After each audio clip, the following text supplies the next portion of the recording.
स्वागत है आप सभी का हमारी इस नई वीडियो में। आज इस वीडियो में हम जानेंगे जामिया की नई गाइडलाइंस जो उसने स्पेशली नर्सरी, प्रेप और फर्स्ट क्लास के लिए दी है। हमने यहाँ पर देखिए आपको स्क्रीन पर नज़र आ रहा होगा कंबाइंड प्रोस्पेक्टस इस बार जामिया ने रिलीज़ करा है 2022 और 2023 के सेशन के लिए। जामिया स्कूल्स के जितने भी फॉर्म्स निकलते हैं उन सब का एक ही प्रोस्पेक्टस आया है। तो इसमें से आपको हम वो इम्पॉर्टेंट इन्फॉर्मेशन दिखाएंगे जो आपके बच्चों के लिए नर्सरी के लिए इम्पॉर्टेंट है। क्या एज क्राइटेरिया है और फॉर्म किस तरह से अप्लाई करना है और किन किन डॉक्यूमेंट्स की ज़रूरत पड़ने वाली है। वो जितने भी क्राइटेरिया के अंदर बदलाव आए हैं या जो चीज़ें पहले जैसी ही हैं वो सब हम आपको इस वीडियो में दिखाएंगे। चलिए अब बिना देर करे वीडियो को शुरू करते हैं। तो देखिए सबसे पहले तो यहाँ पर आपको एंट्रेंस की जो डेट है वो दे रखी है, क्योंकि नर्सरी और आपका प्रेप और फर्स्ट क्लास में कोई भी एंट्रेंस नहीं होता, इसलिए यहाँ पर आपका ड्रॉ ऑफ लॉट होता है। उनकी डेट्स यहाँ पर दी हुई हैं 7 जून, 8 जून और 8 जून। तो ये 7 और 8 जून में आपका जो है रिज़ल्ट आ जाएगा। तो ये चीज़ तो यहाँ से हमें हो गई क्लियर। एप्लीकेशन फॉर्म्स के लिए आप आज से यानी 15 अप्रैल से अप्लाई कर सकते हैं और इसकी लास्ट डेट 13 मई है। लगभग आपको 1 महीना मिल रहा है। अब चलते हैं एडमिशन फॉर्म्स की तरफ। देखिए यहाँ पर अगर हम बात करें कि आपके लिए कितने स्कूल्स हैं, तो नर्सरी के लिए तो केवल आपको यहाँ पर एक ही ऑप्शन मिलता है जो है मुशीर फातिमा नर्सरी स्कूल, और केजी के लिए भी आपको यहाँ पर मुशीर फातिमा नर्सरी स्कूल मिलता है। लेकिन अगर आप अप्लाई कर रहे हैं फर्स्ट क्लास के लिए तो आप जामिया मिडिल स्कूल में भी अप्लाई कर सकते हैं, और इसके अलावा आप यहाँ पर Syed Abid Hussain senior secondary school में भी अप्लाई कर सकते हैं। ये सेल्फ फाइनेंस्ड है, यानी यहाँ की फ़ीस मुशीर फातिमा और जामिया मिडिल स्कूल से ज़्यादा होगी। यहाँ पर आप प्रेप के लिए भी कर सकते हैं अप्लाई। तो एक चीज़ समझ में आ गई कि नर्सरी के लिए केवल यहाँ पर मुशीर फातिमा स्कूल है, बाकी प्रेप और फर्स्ट क्लास के लिए आप जामिया मिडिल स्कूल और सैयद आबिद हुसैन स्कूल में अप्लाई कर सकते हैं। अब नीचे की डिटेल्स और चेक कर लेते हैं, हमें क्लासेस का पता चल चुका है। देखिए यहाँ पर इन्होंने थोड़ी सी हिस्ट्री दे रखी है मुशीर फातिमा नर्सरी स्कूल की। आप अगर पढ़ना चाहते हैं तो उसे पढ़ सकते हैं स्क्रीनशॉट लेके या वीडियो को पॉज करके। देखिए यहाँ पर जो है डिटेल्स दे रखी हैं एडमिशन के रिगार्डिंग। तो सबसे पहले जो चीज़ यहाँ पर मेंशन कर रखी है वो ये है कि इसके अंदर टोटल सीट्स कितनी है। तो पिछले साल की तरह इस साल भी 140 सीट्स हैं इसके अंदर। Age limit of candidate applying in nursery should be 3 to 4 year, यानी कि जो बच्चे नर्सरी क्लास के लिए अप्लाई कर रहे हैं उनकी उम्र कम से कम 3 साल और ज़्यादा से ज़्यादा 4 साल होनी चाहिए। 4 साल से अगर ऊपर है तो अप्लाई नहीं कर सकते, 3 साल से अगर कम एज है तो भी अप्लाई नहीं कर सकते। इसके बाद a maximum of 5% of total available seat is reserve for Kashmiri migrant but all the other admission criteria and formalities remain same. यानी कि जो टोटल सीट्स हैं, यानी कि 140% का जो 5% है, यानी कि टोटल 7 सीट्स जो हैं वो किसके लिए रिज़र्व है, कश्मीरी माइग्रेंट्स के लिए रिज़र्व है। तो ये रिजर्वेशन की यहाँ पर बात आ जाती है। यहाँ पर देखिए इसके अंदर जो चीज़ें हैं वो लिखी हुई हैं कि अगर आप कश्मीरी माइग्रेंट हैं तो आपको क्या क्या जमा करना है। तो आपको स्टेट डोमिसाइल यहाँ पर जमा करना होगा। इसके अलावा कोई भी रिलैक्सेशन नहीं दिया जाएगा अगर कैंडिडेट की बच्चे की एज ज़्यादा या कम है, तो 3 से 4 के बीच में ही होना चाहिए। Photocopies of the document are required to be submitted at the time of admission along with the original copy for verification. तो अगर आपके स्टूडेंट का सिलेक्शन हो जाता है नर्सरी में, फर्स्ट क्लास में या प्रेप में, तो आपको सभी डॉक्यूमेंट्स की जो लगेंगे eight the time of admission वो मैं अभी आपको बताऊंगी, तो उनकी फ़ोटोकॉपी जमा करनी है। साथ में ओरिजिनल डॉक्यूमेंट्स भी लेकर आने होंगे दिखाने के लिए, ताकि उसको वेरीफाई किया जा सके। अब बात कर लेते हैं कि डॉक्यूमेंट्स क्या क्या लगेंगे। तो सबसे पहले सबसे ज़रूरी डॉक्यूमेंट वो है आपका डेट ऑफ बर्थ सर्टिफिकेट, आपके स्टूडेंट का, आपके बच्चे का, जिससे उसकी एज का पता चल सके। यहाँ पर सबसे पहले तो वो चाहिए आपको जो कि ग्राम पंचायत बीडीओ की तरफ से हो या फिर तहसीलदार का उसके ऊपर साइन और सील हो, ऑफिसर ऑफ टाउन एरिया और म्यूनिसिपल बोर्ड और कॉरपोरेशन। तो इनमें से किसी एक का सिग्नेचर और सील उसके अंदर होनी चाहिए। इसके बाद नेक्स्ट है आपका पेरेंट्स एड्रेस प्रूफ। तो जो पेरेंट्स हैं स्टूडेंट की, उनका एड्रेस प्रूफ यहाँ पर चाहिए कि वो दिल्ली में कहाँ रहते हैं, और अगर कश्मीरी माइग्रेंट है तो फिर कश्मीर का एड्रेस, या अगर अभी वो दिल्ली में शिफ्ट हो गए हैं तो फिर वहाँ का एड्रेस। तो आप जो है एड्रेस के लिए यहाँ पर आप अपना वोटर ID कार्ड लगा सकते हैं, उस पर भी एड्रेस होता है। आधार कार्ड लगा सकते हैं, राशन कार्ड लगा सकते हैं। अगर ये तीनों चीज़ें भी नहीं है तो इलेक्ट्रिसिटी बिल तो होगा, आप वो भी लगा सकते हैं। या इसके अलावा अगर आपके घर के नाम पर एड्रेस पे आपका टेलीफोन बिल आया है वो भी आप लगा सकते हैं। इसके बाद यहाँ पर आपका कैंडिडेट वैक्सीनेशन कार्ड भी लगेगा। तो जो भी वैक्सीनेशन कार्ड है बच्चे का वो आपको लगाना है।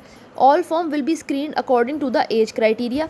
तो यहाँ पर कह रहे हैं कि अगर एक दिन भी जो स्टूडेंट है वो ज़्यादा पाया जाता है, अगर 4 साल 1 दिन का भी पाया जाता है तो उसका जो फॉर्म है वो रिजेक्ट हो जाएगा और उसको एडमिशन नहीं मिलेगा।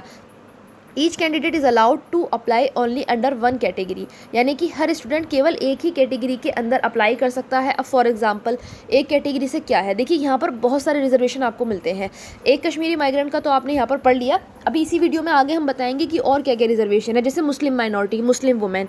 अब अगर कोई स्टूडेंट है जो कि मुस्लिम है और वो लड़की है, तो वो मुस्लिम माइनॉरिटी के लिए भी अप्लाई कर सकती है और वुमेन के लिए भी अप्लाई कर सकती है, लेकिन उसको एक ही कैटेगरी चूज़ करनी होगी अपने हिसाब से।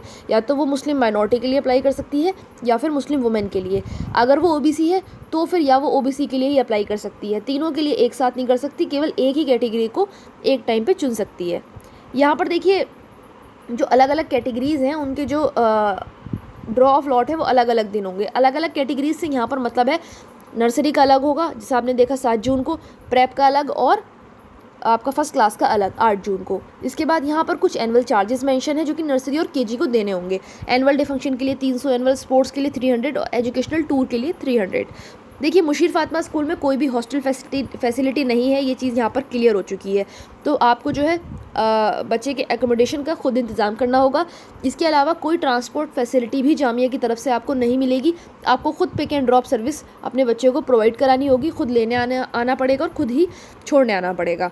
तो यहाँ पर कोई भी ट्रांसपोर्ट फैसिलिटी बस वगैरह नहीं है जामिया की तरफ से। यहाँ पर एक इम्पॉर्टेंट इन्फॉर्मेशन इन लोगों ने दे रखी है कि application form can be submitted through online mode only. यहाँ पर आपको सिर्फ ऑनलाइन एप्लीकेशन फॉर्म सबमिट करने का ऑप्शन मिल रहा है, ऑफलाइन का कुछ यहाँ पर नहीं है, ऑनलाइन ही आपको अप्लाई करना है। इसके अलावा अगर आप कोई और तरीके से फॉर्म जो है वो अप्लाई करते हैं तो वो आपका रिजेक्ट हो जाएगा।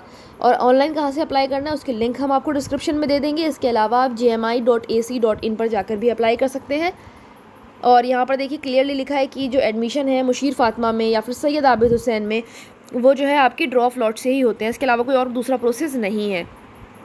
Process for submitting online application form for admission to class nursery, prep, 1st, 6th, 9th and 11th। यहाँ पर देखिए कंबाइन उन्होंने बता दिया है कि प्रोसेस क्या है आपको एप्लीकेशन फॉर्म फिल करने की।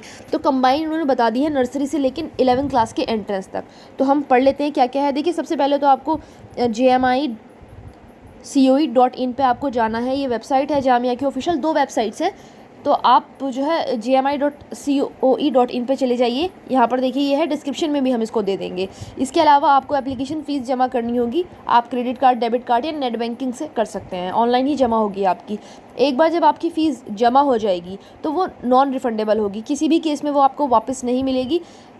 चाहे आप एडमिशन लें या ना लें तो वो आपको वापस नहीं मिलेगी। जामिया जो है आपको फ़ीस एक ही केस में वापस करेगा, अगर आपकी ट्रांजैक्शन वगैरह फ़ेल हो जाती है या कुछ ऐसा उसमें इशू आ जाता है कि आपका फॉर्म फाइनल सबमिट नहीं हो पा रहा, तो in that case only Jamia आपको फ़ीस रिफ़ंड करेगा, अदरवाइज़ फ़ीस रिफ़ंड नहीं होगी। यहाँ पर देखिए इसके बाद यहाँ पर बता रखा है कि प्रोसेस क्या है ऑनलाइन। तो देखिए यहाँ पर आज का आपकी जो एप्लीकेशन फ़ीस है, अगर आप कोई भी choosing of class, stream for all classes, category and payment of entrance application, वो 300 रुपीज़ है। आप नर्सरी से लेके 11th क्लास तक के लिए किसी भी कोर्स के लिए अप्लाई करते हैं, स्कूल की केवल यहाँ बात चल रही है, तो उसकी फ़ीस 300 रुपीज़ है जो कि नॉन रिफंडेबल है।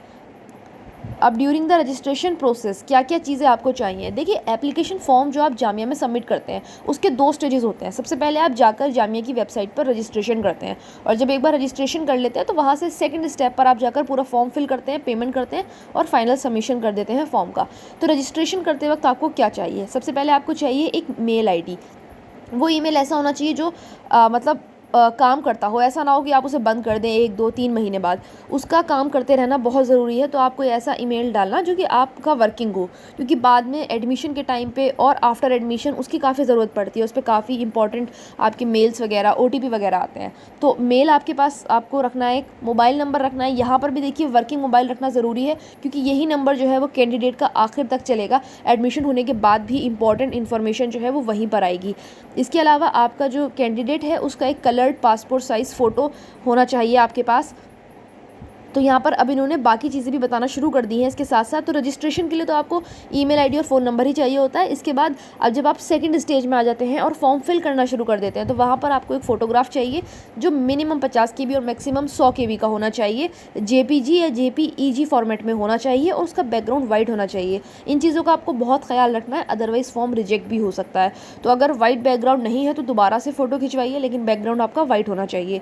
इसके बाद देखिए यहाँ पर सॉफ्ट कॉपी चाहिए कैंडिडेट कैंडिडेट सिग्नेचर या फिर गार्जियन सिग्नेचर की। अब यहाँ पर गार्जियन क्यों लिखा है, क्योंकि देखिए नर्सरी के, प्रेप के और फर्स्ट क्लास के बच्चे अपने सिग्नेचर नहीं जानते करना, तो वहाँ पर उनके गार्जियन के सिग्नेचर, मतलब मम्मी पापा या अगर कोई और गार्जियन है उनका, तो उनके साइन अपलोड हो जाएंगे। और जो बच्चे बड़े हैं जैसे 6th क्लास, 9th क्लास और 11th क्लास, तो वो अपना साइन खुद कर सकते हैं, वहाँ पर उनके सिग्नेचर अपलोड हो जाएंगे। क्योंकि हम नर्सरी की बात कर रहे हैं तो आप अपने जो पेरेंट्स हैं वो अपलोड कर सकते हैं। इसके बाद कैंडिडेट में यूज़ द प्रीव्यू ऑप्शन, ये सब चीज़ें अपलोड करने के बाद आप जो है प्रीव्यू ऑप्शन रिव्यू कर सकते हैं। एक ऑप्शन आता है प्रीव्यू, आप उस पर जब टच करेंगे तो पूरा फॉर्म का जो आपका फॉर्मेट है वो सामने निकल कर आ जाएगा। वहाँ आप चेक कर सकते हैं कि सभी स्पेलिंग्स ठीक है, कोई गड़बड़ तो नहीं हुई है। उसके बाद ही आप फाइनल सबमिट करेंगे, ठीक है। इसके बाद आप देख लेंगे कि अगर आपकी कोई नाम वाम में स्पेलिंग की गलती हो रही है वो आप उसको ठीक कर लेंगे। पेरेंट्स वगैरह के नेम, डेट ऑफ बर्थ वगैरह वो सब वहीं पर ऐड हो जाएगी और आप प्रीव्यू में जाके अपना फॉर्म देख लेंगे। पेमेंट से पहले प्रीव्यू देखना ज़रूरी है ताकि आपको पता चल जाए कोई गड़बड़ तो नहीं हो रही फॉर्म के अंदर। इसके बाद जब आपकी फ़ीस जमा हो जाएगी एक बार, उसके बाद आप फॉर्म को बिल्कुल एडिट नहीं कर सकते, कोई करेक्शन नहीं होगा फॉर्म के अंदर, वो फाइनल सबमिशन हो जाएगा। बाद में ये है कि आप जो है जब एडिटिंग विंडो खुलती है तो वो 1-2 दिन के लिए खुलती है, तब आप जाकर उसको एडिट कर सकते हैं, लेकिन कोशिश करें कि शुरुआत में ही कोई गलती ना हो और फाइनल सबमिशन आप लेके चलें। इसके बाद जब आपका एडमिशन फॉर्म फाइनली सबमिट हो जाएगा तो आपको सिस्टम की तरफ से, यानी जामिया सिस्टम की तरफ से एक मेल आएगा जिसके अंदर आपका रजिस्ट्रेशन नंबर और पासवर्ड दिया होगा। तो आइंदा से जब भी आपको कभी अपना एडमिट कार्ड चेक करना होगा कि एडमिट कार्ड आया या नहीं आया, या कोई और इन्फॉर्मेशन अपने स्टूडेंट के रिगार्डिंग, तो वो आपको वहीं पर मिलेगी। आप जाएंगे जामिया पर, दोबारा से jmicoe.in पर जाएंगे, साइन इन करेंगे इसी रजिस्ट्रेशन नंबर और पासवर्ड से, और सारी जो डिटेल्स हैं वो चेक कर सकते हैं। दोबारा से यहाँ दिया हुआ है कि एंट्रेंस फ़ीस जो है वो केवल ऑनलाइन मोड में क्रेडिट कार्ड, डेबिट कार्ड और आपके नेट बैंकिंग से ही जमा होगी। ये चीज़ यहाँ पर फिर क्लियर कर रखी है। इसके बाद यहाँ पर इन्होंने दे रखा है कि जो कैंडिडेट हैं उनको जो अपनी हार्ड कॉपी है रजिस्ट्रेशन स्लिप की या फ़ीस पेमेंट की, वो उसका प्रिंट आउट निकलवा के रख लेना है, क्योंकि अगर आपके स्टूडेंट का सिलेक्शन हो जाता है तो वो रजिस्ट्रेशन फॉर्म, उसका जो प्रिंट आउट है वो निकल कर सबमिट होता है, तो उसको आप संभाल के रखिएगा। इसके बाद देखिए नर्सरी के स्टूडेंट्स का, प्रेप के और फर्स्ट क्लास के स्टूडेंट का कोई एडमिट कार्ड तो होता नहीं है। अभी जो नीचे गाइडलाइंस दे रखी है इन्होंने एडमिट कार्ड की, वो 6th, 9th और 11th क्लास के लिए दे रखी है। तो आपका तो एडमिट कार्ड आता नहीं है, आपका तो डायरेक्टली फॉर्म फिल होता है और उसके बाद ड्रॉ फ्लॉट होता है। वहाँ पर अगर आपका नाम आता है हाथों हाथ तो फिर आप एडमिशन प्रोसेस करते हैं, वहाँ पर आपका केवल रजिस्ट्रेशन फॉर्म लगता है, तो आपका एडमिट कार्ड का कोई सीन है नहीं। इसके बाद देखिए यहाँ लिखा हुआ है डॉक्यूमेंट्स जो सबमिट होंगे, तो वो भी आपके 6th, 9th और 11th के दे रखे हैं इन्होंने, इसमें भी हमारा कोई काम नहीं है। अब आ जाते हैं अपनी रिजर्वेशन कैटेगरी में। तो ये रिजर्वेशन कैटेगरी तो सबकी सेम ही रहती है, देख लेते हैं क्या क्या रिजर्वेशन हैं यहाँ पर। देखिए सबसे पहले तो आपका 30% जो है वो आपका मुस्लिम के लिए है, जैसे मैंने बताया था मुस्लिम माइनॉरिटी, तो जो भी मुस्लिम बच्चे हैं वो उस कैटेगरी के लिए अप्लाई कर सकते हैं। 30% यानी कि आप हिसाब लगा सकते हैं ऑलमोस्ट 42 सीट्स, तो 30% जो सीटें हैं 140 में से वो मुस्लिम माइनॉरिटी के लिए हैं। 10% यानी 14 सीटें जो हैं आपकी वो मुस्लिम वुमेन के लिए है, ठीक है। इसके बाद 10% जो सीटें हैं आपकी वो ओबीसी के लिए है, अदर बैकवर्ड क्लासेस के लिए है, ठीक है, वो भी मुस्लिम अगर से उससे आती हैं, और मुस्लिम ट्राइब या शेड्यूल ट्राइब जो है उनके लिए वो 10% इस रिजर्वेशन के लिए अप्लाई कर सकते हैं। इसके अलावा 5% यानी 7 सीट्स जो हैं वो पीपल विद डिसेबिलिटी के लिए है, ठीक है। अगर कोई डिसेबिलिटी है किसी स्टूडेंट के अंदर तो वो इस कैटेगरी के लिए अप्लाई कर सकता है। टोटल 7 रिजर्व सीट हैं यहाँ पर उसके लिए। इसके बाद देखिए यहाँ पर कश्मीरी माइग्रेंट्स के लिए बता रखा है इन्होंने, वो हमने शुरू में ही बता दिया था, 5% है, उसके लिए भी 7 सीटें हैं। और यहाँ पर जो है जम्मू कश्मीर के लिए एक अलग से रिजर्वेशन है जिसमें लिखा हुआ है candidates seeking admission under this category will be required to submit a state domicile करना पड़ेगा। और यहाँ पर केवल 2 सीट्स ही दी जाती हैं, मैक्सिमम 2 सीटें जम्मू कश्मीर से दी जाती हैं, ठीक है, हर कोर्स में, मतलब नर्सरी में, प्रेप में और फर्स्ट क्लास में। कैटेगरीज यहाँ पर टोटली इन्होंने बता रखी हैं क्या क्या है, यहाँ देख सकते हैं आप। जर्नल तो है ही आपका, Muslim women, OBC, person with disability और कश्मीरी माइग्रेंट या फिर candidate from Jammu and Kashmir. तो टोटल यहाँ पर आपके सामने 6 या 7 रिजर्वेशन निकल कर आते हैं, बाकी बची सीटें आपकी जर्नल में आ जाती हैं। अब जो लोग रिजर्वेशन के लिए अप्लाई कर रहे हैं तो देखिए वो ये चीज़ पढ़ सकते हैं कि क्या क्या डॉक्यूमेंट्स उनको यहाँ पर लगाने ज़रूरी हैं अगर वो रिजर्वेशन के लिए अप्लाई कर रहे हैं। तो यहाँ पर डीएम का जो है आपको या फिर तालुका मजिस्ट्रेट, सब मजिस्ट्रेट, ये इतने लोगों के आपको जो है इनमें से किसी एक के साइन डॉक्यूमेंट सबमिट करने पड़ेंगे, ये प्रूव करने के लिए कि आप इस पर्टिकुलर रिजर्वेशन कैटेगरी को बिलोंग करते हैं। खैर अगर आप मुस्लिम या मुस्लिम वुमेन के लिए अप्लाई कर रहे हैं तो एक आपका यहाँ पर जो देखिए जर्नल के लिए अगर आप अप्लाई कर रहे हैं तो कुछ नहीं लगेगा। अगर आप मुस्लिम या मुस्लिम वुमेन के लिए अप्लाई कर रहे हैं तो आपका एक एफिडेविट बनेगा जो आप जामिया के आसपास किसी भी साइबर कैफ़े या फिर जामिया में ही गेट नंबर 4 में जाकर जामिया मकतबा से बनवा सकते हैं। जिस दिन आप एडमिशन करवाने आएंगे उस दिन भी आप हाथों हाथ बनवा सकते हैं, उसके लिए कोई डॉक्यूमेंट भी नहीं लगता। आप जाएंगे, उनको स्टूडेंट का नाम देंगे, पेरेंट्स का नाम देंगे और वो आपको आधे घंटे के अंदर, 1 घंटे के अंदर, जैसा भी, अगर ज़्यादा भीड़ होगी तो 1 घंटा, अदरवाइज़ आधे घंटे के अंदर बनाकर दे देंगे। अब आपका मुस्लिम ओबीसी है या पर्सनल विद डिसेबिलिटी है या कश्मीरी माइग्रेंट है तो उसके लिए आपके अलग डॉक्यूमेंट्स लगेंगे जो कि साइंड होंगे इन लोगों के द्वारा, जो यहाँ पर नीचे मेंशन है। इसके बाद यहाँ पर अगर आप मुस्लिम कैंडिडेट, मुस्लिम वुमेन, वो दे रखा है इसके अंदर। अगर आप पर्सन विद डिसेबिलिटी हैं तो किस किस केस में आप इसके लिए अप्लाई कर सकते हैं, तो ब्लाइंडनेस है, हेयरिंग इम्पेयरमेंट है, एसिड अटैक विक्टिम है, डीफ है, hard of hearing, speech and language disability, तो जितनी भी यहाँ पर हैं डिसीजेज़ वो आप पढ़ सकते हैं, ये दे रखी हैं, ठीक है। इसके बाद यहाँ पर ये जो आगे गाइडलाइंस हैं वो सब 6th 9th 11th क्लास के लिए हैं। स्पोर्ट्स कैटेगरी वगैरह का रिजर्वेशन भी उन्हीं लोगों के लिए है, तो ये हमारे काम का नहीं है। ये देखिए यहाँ पर उन्होंने कुछ हमारे मतलब की चीज़ दे रखी है। देखिए सीट्स बता रखी है कितनी कितनी है, वो देख लेते हैं हम लोग, ये इंपॉर्टेंट है। देखिए नर्सरी के लिए जैसे कि हमें पहले ही पता चल चुका है 140 सीटें हैं, प्रेप के लिए केवल यहाँ पर 35 सीटें हैं और फर्स्ट क्लास के लिए यहाँ पर 40 सीटें हैं, ठीक है। और आपका जो ऑनलाइन एप्लीकेशन है वो एडिटिंग के लिए 2 दिन के बाद खुल जाएंगे, यानी आपकी जो लास्ट डेट है वो 13 मई है, तो यहाँ पर आपके जो एप्लीकेशन फॉर्म है वो 16 और 17 में आई थिंक खुल जाने चाहिए। रिज़ल्ट की डेट्स आपको पता ही है, ड्रॉ ऑफ लॉट की 7 और 8 जून है, ठीक है। और जो डिस्प्ले है सिलेक्टेड स्टूडेंट का, वो जो लिस्ट बन के ऑफलाइन, वैसे तो आपको बुलाया जाएगा वहाँ पर, आप खुद वहाँ जाकर देख लेना कि किस किस का स्टूडेंट का सिलेक्ट हुआ है। नहीं जा पा रहा है आप या आपको पता नहीं चल पा रहा तो फिर आप 9 जून को जाकर देख सकते हैं, लिस्ट लग जाएगी फाइन आर्ट्स डिपार्टमेंट में, मेन गेट पर ही इसकी लिस्ट लग जाएगी सिलेक्टेड स्टूडेंट की, गेट नंबर 18 में, ठीक है। नर्सरी क्लास की लिस्ट तो 9 जून को लग जाएगी और बाकी प्रेप और फर्स्ट क्लास की 10 जून को लग जाएगी। और जो एडमिशन की डेट्स हैं वो भी यहाँ पर मेंशन है, 13 जून 17 जून, यानी कि 13 से 17 जून में आप एडमिशन करवा सकते हैं नर्सरी क्लास के लिए और 15 जून में आप एडमिशन करवा सकते हैं प्रेप और फर्स्ट क्लास के लिए। तो यहाँ ज़्यादा टाइम आपको नहीं मिला है प्रेप और फर्स्ट क्लास में। इसके बाद यहाँ पर बहुत ज़रूरी चीज़, एज क्राइटेरिया, जो कई लोग पूछ चुके हैं कि एज क्या है, मिनिमम एज और मैक्सिमम एज क्या है अप्लाई करने के लिए। सबसे पहले नर्सरी का कम से कम 3 साल, ज़्यादा से ज़्यादा 4 साल। अब ये देखिए 4 साल कब कंप्लीट होने चाहिए, 31 मार्च को देखी जाएगी आपकी डेट। अभी फ़िलहाल अप्रैल तो आ चुका है, तो 31 मार्च तक जो है एज 4 साल, मतलब ऐसा है कि आप समझ के चलिए कि 31 मार्च तक जो आपका स्टूडेंट है वो कम से कम 3 साल का हो जाना चाहिए। तो यानी कि अप्रैल में जो है वो 3 साल 1 महीने का हो जाएगा, ठीक है। वही मैक्सिमम एज का क्राइटेरिया है आपका कि ऐसा ना हो कि 4 साल का कैंडिडेट 31 मार्च को अगर हो गया तो वो अप्लाई नहीं कर सकता। तो 31 मार्च को एज देखी जाएगी आपकी कि क्या लग रही है 31 मार्च तक। इसी हिसाब से प्रेप का देखा जाएगा, तो प्रेप में कम से कम 4 साल और ज़्यादा से ज़्यादा 6 साल होनी चाहिए। फर्स्ट क्लास में कम से कम 6 साल और ज़्यादा से ज़्यादा 7 साल एज होनी चाहिए। और 31 मार्च के हिसाब से आपकी एज चेक करी जाएगी कि 31 मार्च 2022 को उस स्टूडेंट की क्या बैठ रही है।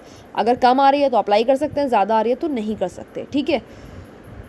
इसके अलावा तो ये आपके फिर सब्जेक्ट्स वगैरह हैं।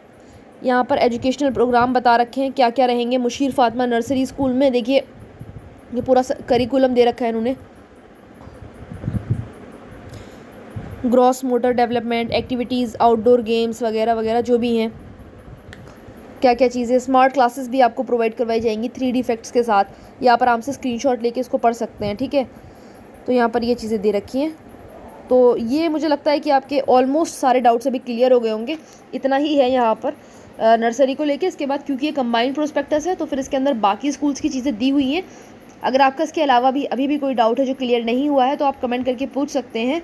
वीडियो अगर आपको पसंद आई है तो वीडियो को लाइक करिए, चैनल को सब्सक्राइब करिए ताकि ऐसे ही अपडेट आपको जामिया के रिगार्डिंग, नर्सरी के रिगार्डिंग, फर्स्ट क्लास के रिगार्डिंग मिलते रहें। वीडियो को अंत तक देखने के लिए धन्यवाद।